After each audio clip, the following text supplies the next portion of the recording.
Welcome to this video of our 9th class English. I am Bhaskar Khadbade from ZP High School, Palsab, Usmanabad. In this video, we will discuss in detail of our third topic, 1.3, Hope is the thing with feathers, in detail. विद्यार्थी मित्रांनो, या व्हिडिओच्या माध्यमातून आपण आपल्या 9वी वर्गाच्या इंग्रजी विषयाची जो तिसरा पाठ आहे, जी एक कविता आहे, hope is the thing with feathers, या कवितेविषयी आपण सविस्तरपणे चर्चा करणार आहोत. तत्पूर्वी आपण हा व्हिडिओ पाहण्याच्या अगोदर आपण ही कविता आपल्या पाठ्यपुस्तकातून व्यवस्थितपणे समजून घेऊन वाचून घ्यावी आणि नंतरच आपण हा व्हिडिओ पाहावा.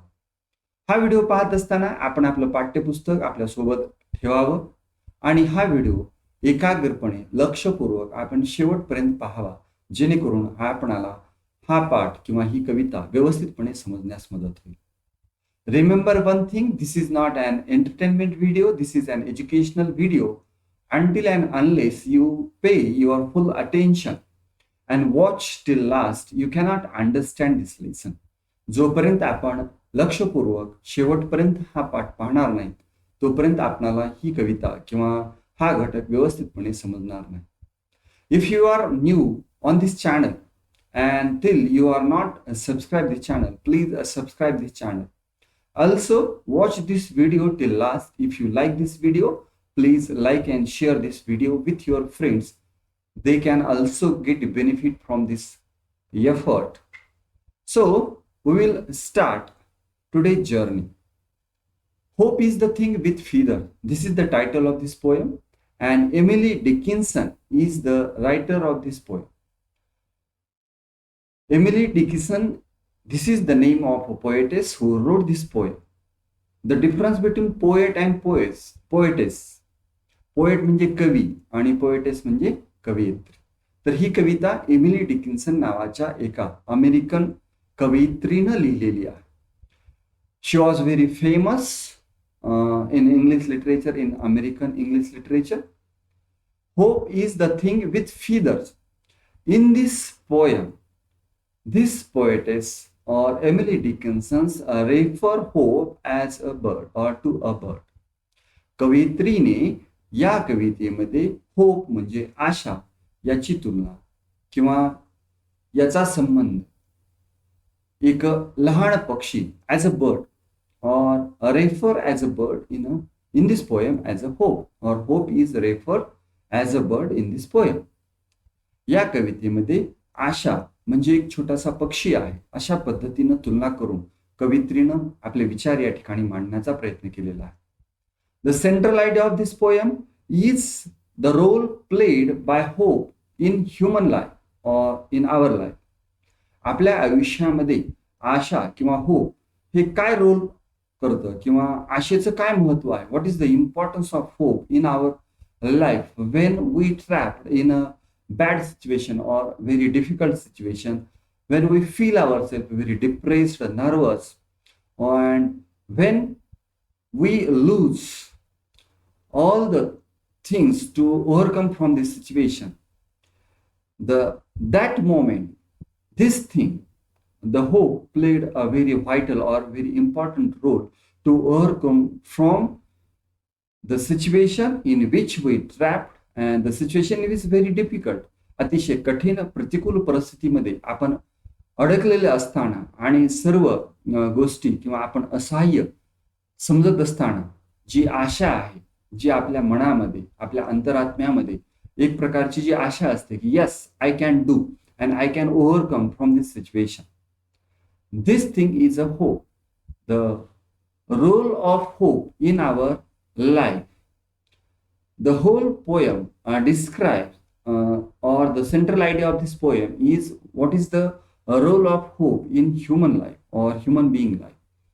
मानवी जीवनामध्ये किंवा आपल्या आयुष्यामध्ये आशेचं काय म्हणजे रोल आहे हे दर्शवणारी ही कविता आहे. According to the poetess, hope is the little bird that nests in our soul. कवित्रीच्या मते होप म्हणजे काय, एक छोटासा पक्षी आहे. छोटासा पक्षी जसा त्याच्या घरट्यामध्ये विसावा घेतो, तशाच पद्धतीनं ही जी आशा आहे ही आपल्या मनामध्ये किंवा आपल्या अंतरात्म्यामध्ये विसावा घेत असते. And keeps us going in the most difficult of times and demands nothing in returns. Means when we are in very adverse or difficult or very problematic situation, this thing, hope is the thing which rests in our mind, within our heart, and it gives us the energy, the inspiration, the motivation to overcome from that situation.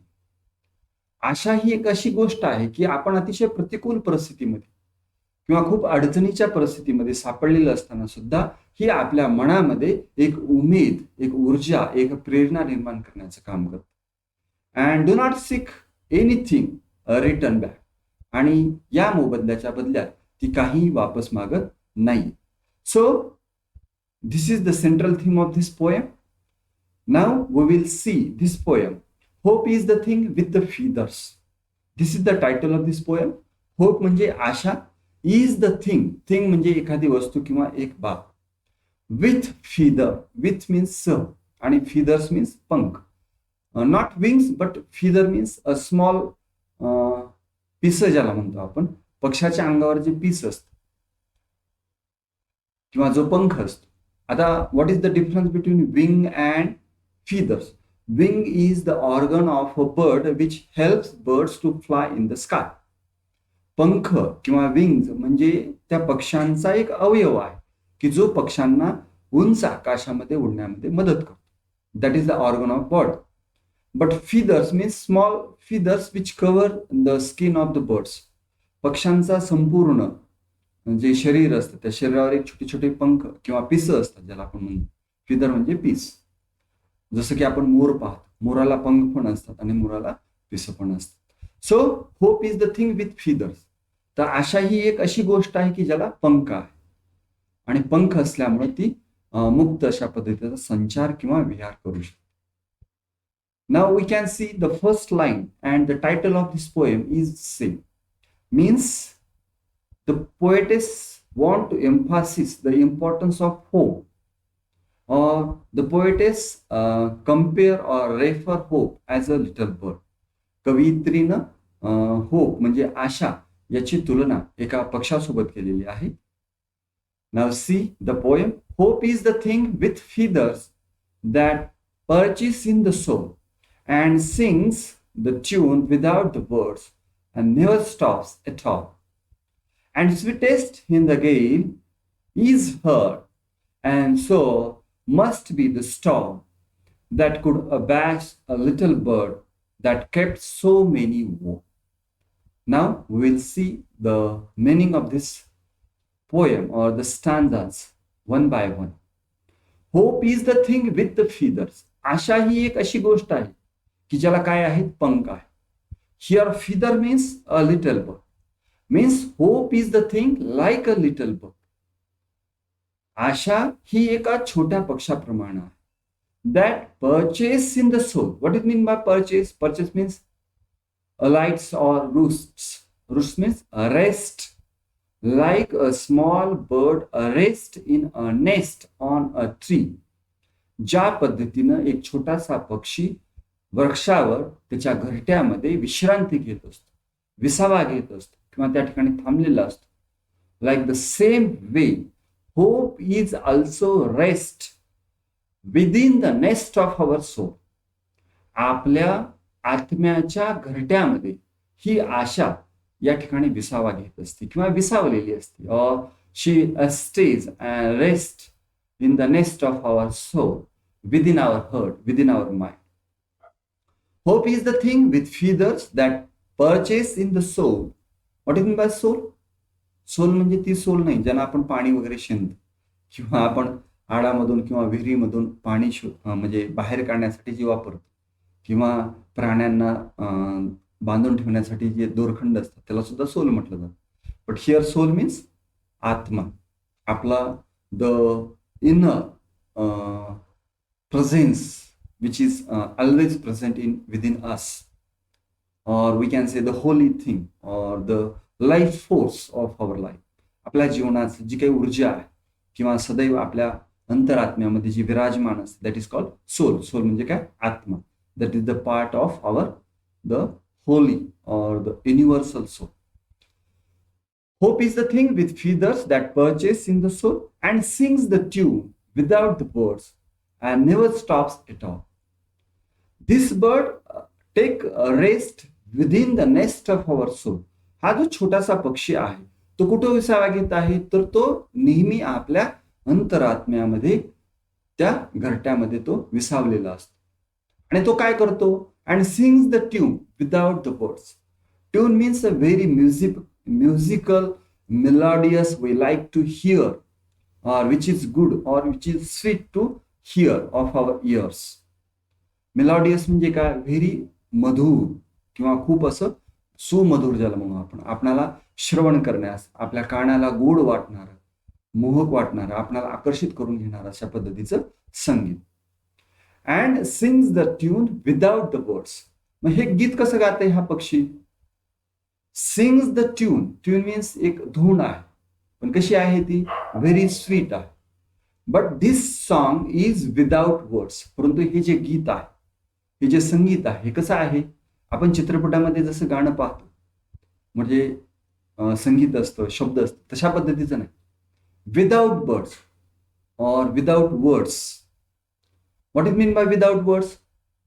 That is the feeling within our heart which we can feel but we cannot express through words to others.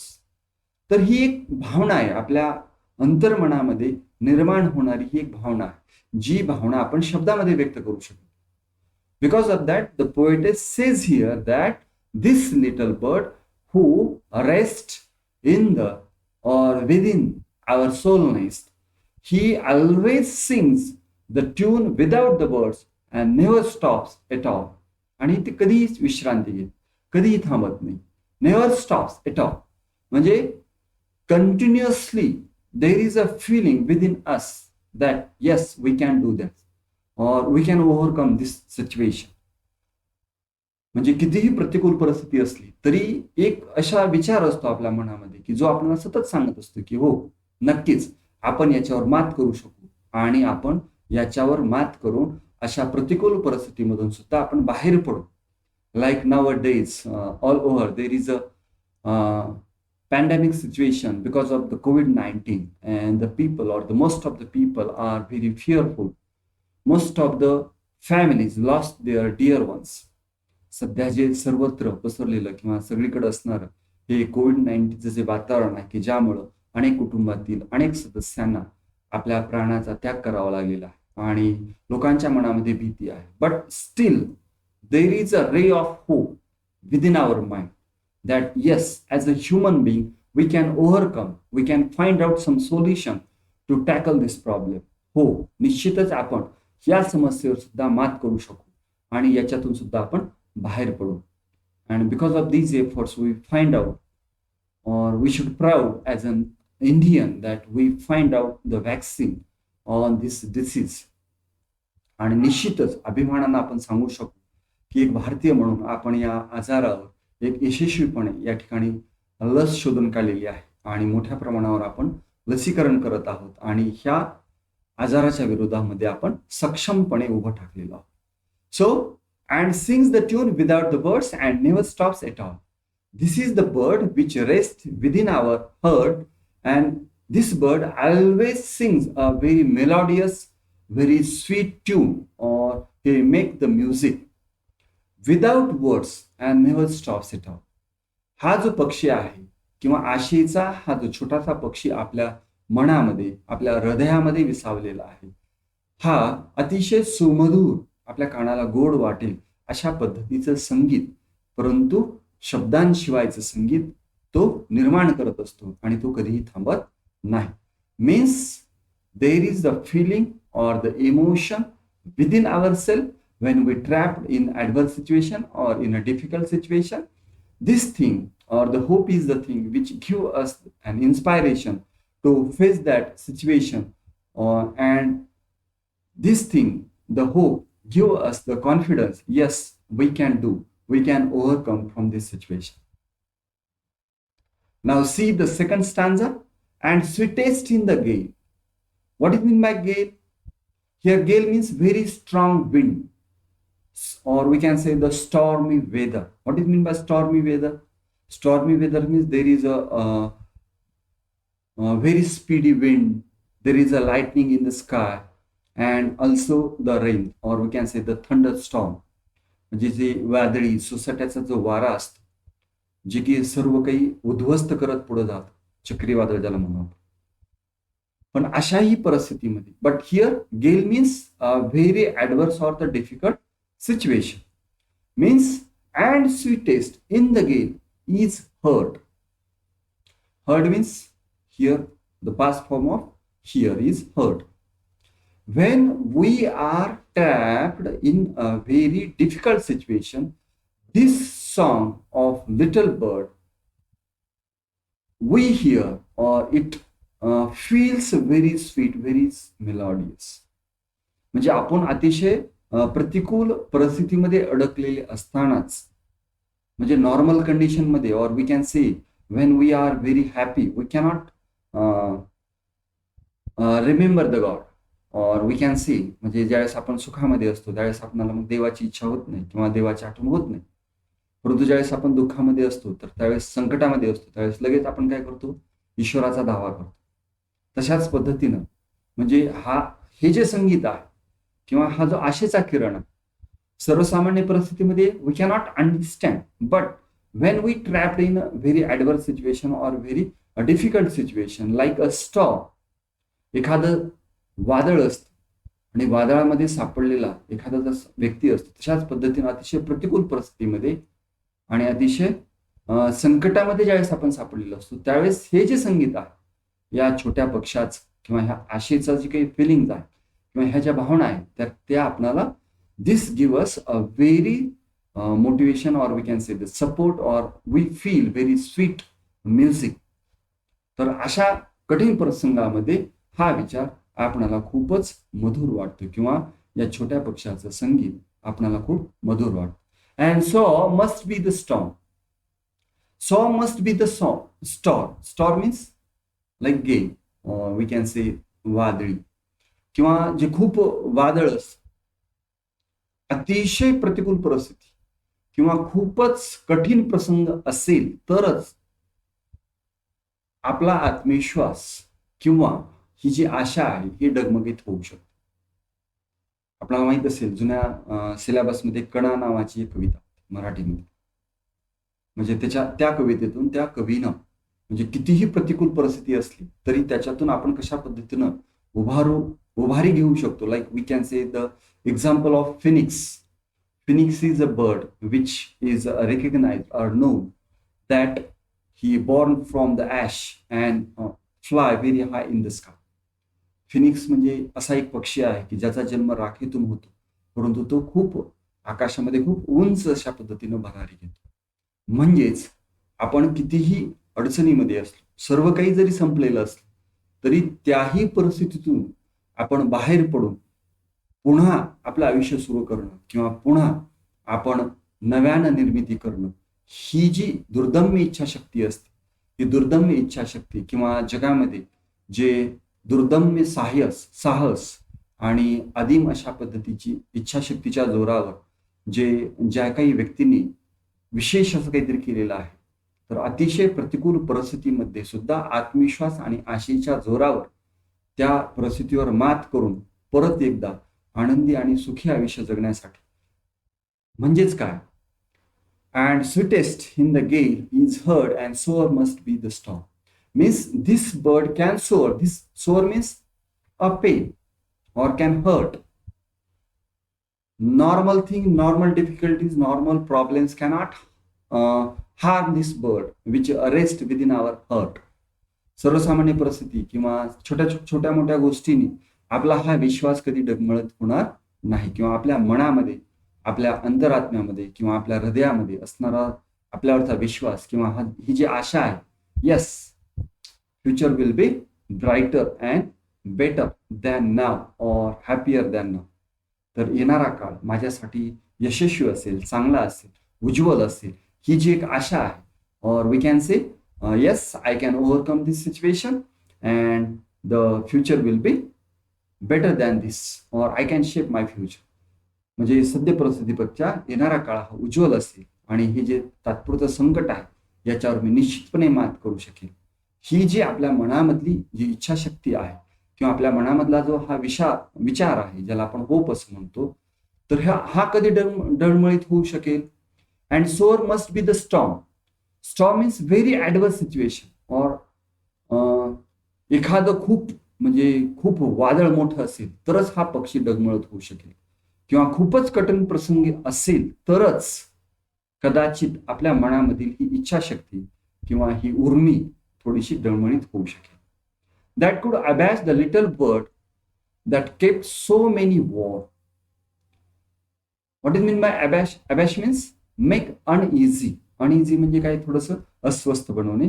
और make it keep quit किंवा शांत करणे. That could abash the little bird that kept so many warm. Warm means warm feeling, उबदार भावना किंवा थोड्याशा आश्वासक, आल्हाददायक अशा पद्धतीच्या किंवा भविष्याबद्दलच्या चांगल्या किंवा आश्वासक किंवा सकारात्मक बाबी किंवा विचार. Means sore must be the storm that could abash the little bird that kept so many warm. हा जो छोटासा पक्षी आहे जो सर्व ह्युमन बिईंगच्या किंवा सर्वांच्या आतमध्ये विसावलेला असतो, की जो आपणाला एक आशेचा किरण दाखवत असतो किंवा जो आपणाला एक सकारात्मकतेकडे घेऊन किंवा भविष्याचं उज्ज्वल अशा पद्धतीचं चित्र आपल्या समोर ठेवण्याचा प्रयत्न करत असतो. हा कधी डगमळीत होईल? मग कवित्री काय म्हणते? That could abash the little bird that kept so many warm. हा जो छोटा पक्षी आहे की ज्यानं अनेकांना उबदार बनवलेला आहे, अनेकांना एक आशेचा किरण दिलेला आहे, अनेकांना एक आधार दिलेला आहे, हा फक्त अतिशय प्रतिकूल परिस्थितीमध्येच थोडासा अस्वस्थ होऊ शकेल. म्हणजे आपल्यावरचा विश्वास कधी डळमळीत होऊ लागतो किंवा आपण सगळे काही प्रयत्न करतो आणि कितीही प्रयत्न केले, सातत्याने प्रयत्न केले तरी सुद्धा आपल्या हातामध्ये अपेक्षित अशा पद्धतीचं ज्यावेळेस यश किंवा आपल्याला अपेक्षित असणारे रिझल्ट येत नाही, तर त्यावेळेस कुठेतरी आपल्या मनामध्ये थोडीशी एक द्विधा मनस्थिती निर्माण होते की हे करू शकेल का नाही. म्हणजे अतिशय प्रतिकूल परिस्थितीमध्येच हा पक्षी किंवा ही आशा थोडीशी काय होऊ शकेल? अस्वस्थ होऊ शकेल. But this is the bird और this is the little bird because of his sweet melodious tune without words he kept और ही मेक द मेनी और the thousand of hearts warm. अनेक किंवा हजारो शेकडो व्यक्तींच्या मनामध्ये या आशेनंच एक नवीन उबदार भावना किंवा एक उभारी किंवा भविष्याविषयीचं सकारात्मक आणि उज्ज्वल भावना या ठिकाणी निर्माण केलेली आहे. Now see the third stanza.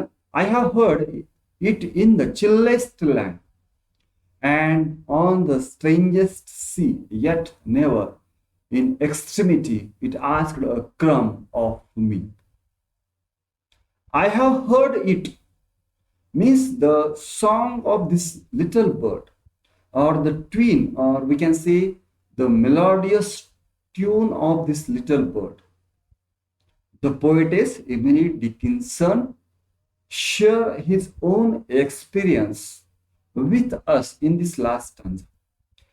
ही जी कवयित्री आहे तर तिच्या वैयक्तिक आयुष्यातील जो काही प्रसंग आहे किंवा तिचा जो काही म्हणजे अनुभव आहे ती अनुभव या ठिकाणी सांगत आहे. What she said to us? I have heard it. I have heard, मी ते ऐकलेलं आहे. काय ऐकलेलं आहे? तर मी ते सुमधुर, अतिशय कर्णमधुर अशा पद्धतीचं जे संगीत आहे आशेचं किंवा त्या छोट्या पक्षाचं, तर ते संगीत किंवा तो अनुभव मी घेतलेला आहे. कधी? In the chillest land. Chillest land. What is my chill? Chill means very cold weather.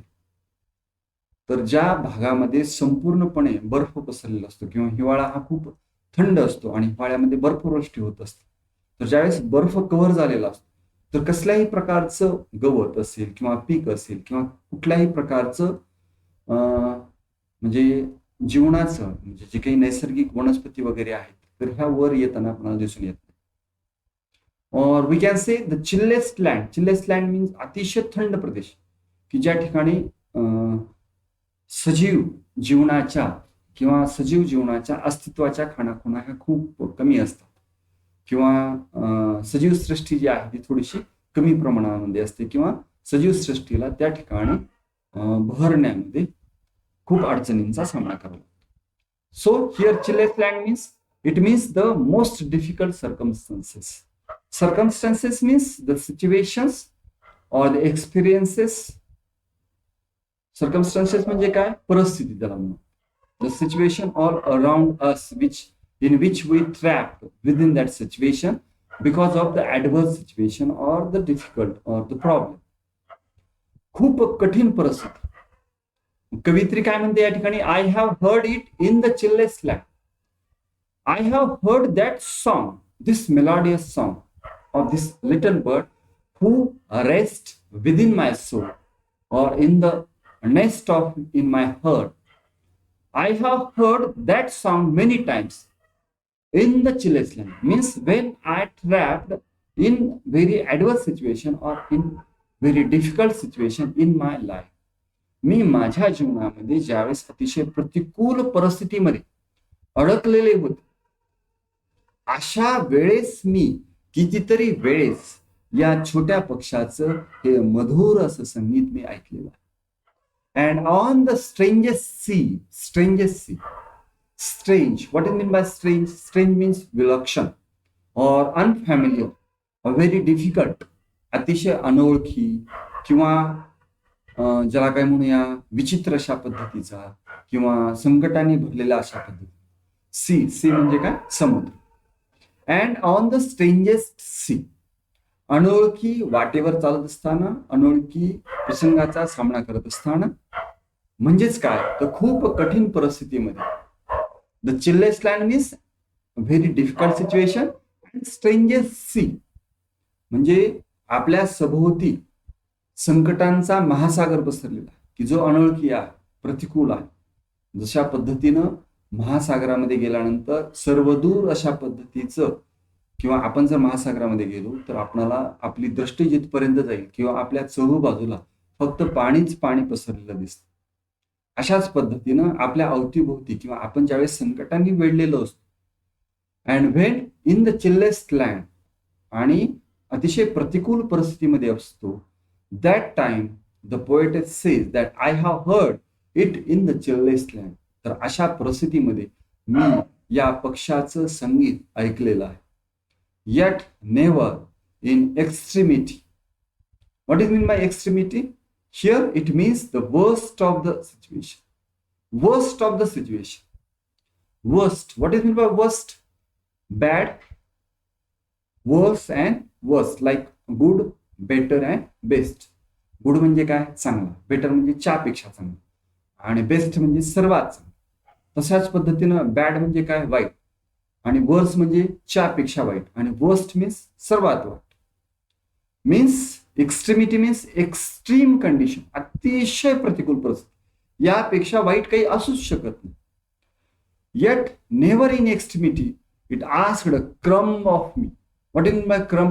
क्रम means not asked anything which he help मी.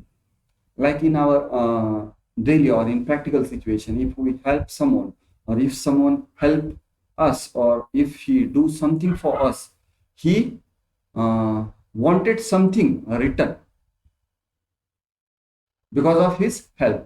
आपण वास्तव जीवनामध्ये आपण जर एखाद्याची मदत केली तर त्याच्या बदल्यामध्ये आपण काहीतरी मोबदला मागत असतो, किंवा व्यावहारिक जगामध्ये एखादी गोष्ट दिली तर त्या बदल्यामध्ये किंवा त्याचा मोबदला म्हणून आपण दुसरी एखादी गोष्ट घेत असतो. तशा पद्धतीनं कवित्री या ठिकाणी काय म्हणते? I have heard in the chillest land and on the strangest sea. मी या छोट्या पक्षाचा, जो पक्षी माझ्या हृदयामध्ये विराजमान आहे आणि जो शब्दाशिवायचं सुमधुर अशा पद्धतीचं संगीत या ठिकाणी निर्माण करतो आणि जो फक्त अतिशय प्रतिकूल परिस्थितीमुळेच डगमगीत होऊ शकतो, तर या पक्षाचं सुमधुर अशा पद्धतीचं संगीत मी अतिशय प्रतिकूल परिस्थितीमध्ये आणि सर्वदूर किंवा माझ्या अवतीभोवती फक्त समस्या आणि प्रतिकूल परिस्थिती असताना, अशा परिस्थितीमध्ये मी अडकलेले असताना मी ऐकलेलं आहे. आणि तरी सुद्धा yet never in extremity it asked a crumb of me. आणि या मोबदल्यामध्ये किंवा अतिशय प्रतिकूल परिस्थितीमध्ये सुद्धा यानं मला आधार दिल्याच्या बदल्यामध्ये यानं माझ्याकडून काहीही मागितलेलं नाहीये किंवा यानं कसलाही पद्धतीचा मोबदला. क्रम मीन्स अ लिटल थिंग.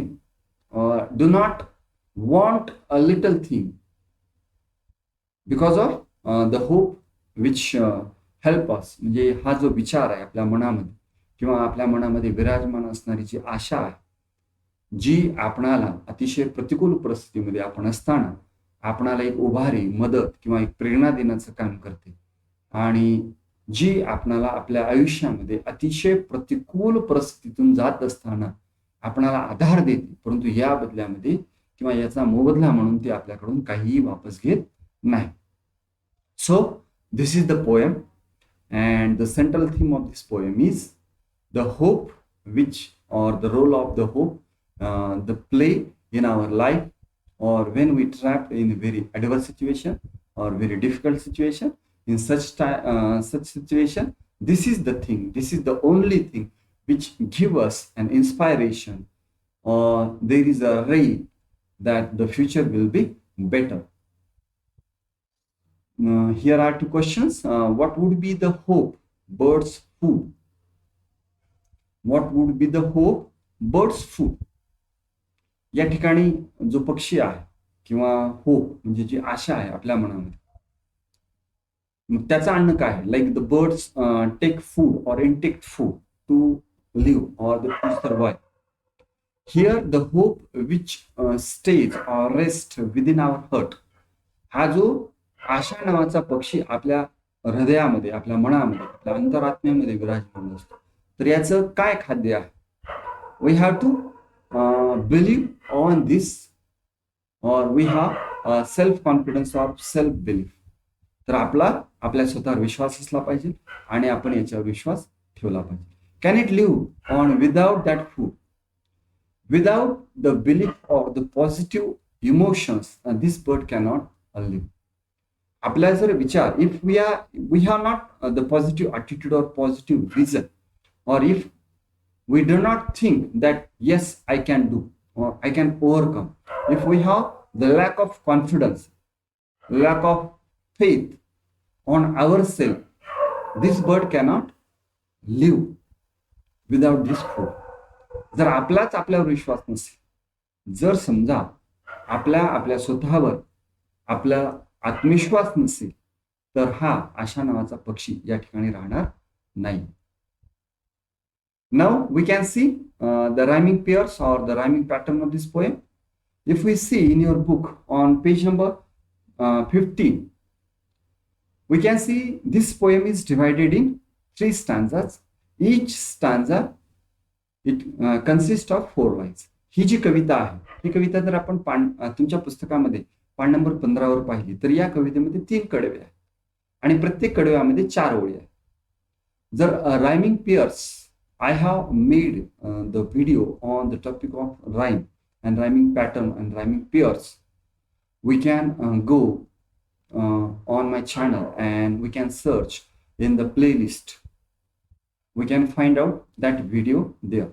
तुम्ही जर माझ्या चॅनलवर गेलात, त्या ठिकाणी प्लेलिस्ट आहे आणि त्या प्लेलिस्टमध्ये गेल्यानंतर राईम नावाचा एक व्हिडिओ मी बनवलेला आहे मागच्या वर्षी आणि त्या व्हिडिओमध्ये व्यवस्थितपणे राईम म्हणजे काय, रायमिंग पेअर्स म्हणजे काय आणि रायमिंग पॅटर्न कसा ओळखायचा याची सविस्तर माहिती मी या ठिकाणी देण्याचा प्रयत्न केलेला आहे. When we think in this particular poem, the first line and the third line,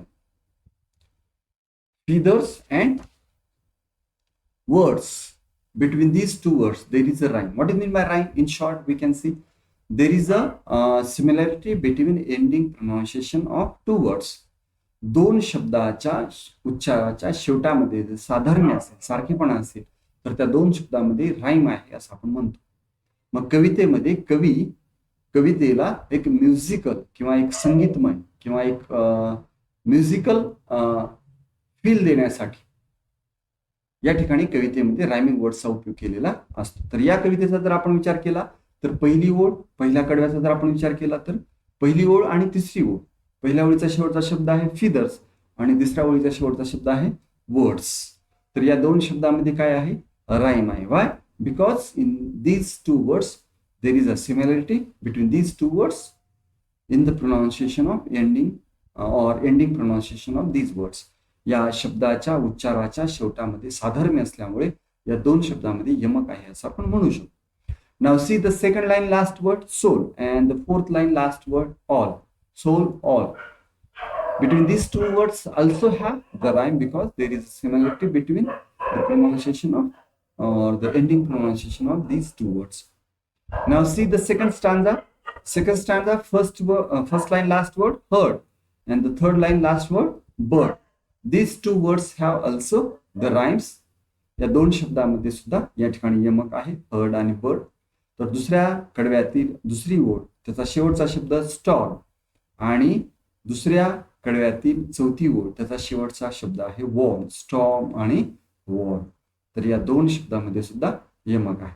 तर पहिल्या दोन कडव्याचा जर आपण विचार केला तर कसं आहे, feathers words soul all heard bird storm आणि वॉर. म्हणजे पहिली आणि तिसरी ओळ, दुसरी आणि चौथी ओळ याच्यामध्ये काय आहे, यमक आहे. तिसरा जर स्टांजा आपण पाहिला तर लँड आणि एक्स्ट्रीमिटी या दोन शब्दामध्ये म्हणजे पहिली ओळ आणि तिसरी ओळ या पहिल्या आणि तिसऱ्या ओळीच्या शेवटच्या शब्दाच्या उच्चारामध्ये आपल्याला या ठिकाणी साधर्म्य दिसून येत नाही आणि म्हणून या दोन शब्दामध्ये काही नाहीये, यमक नाही.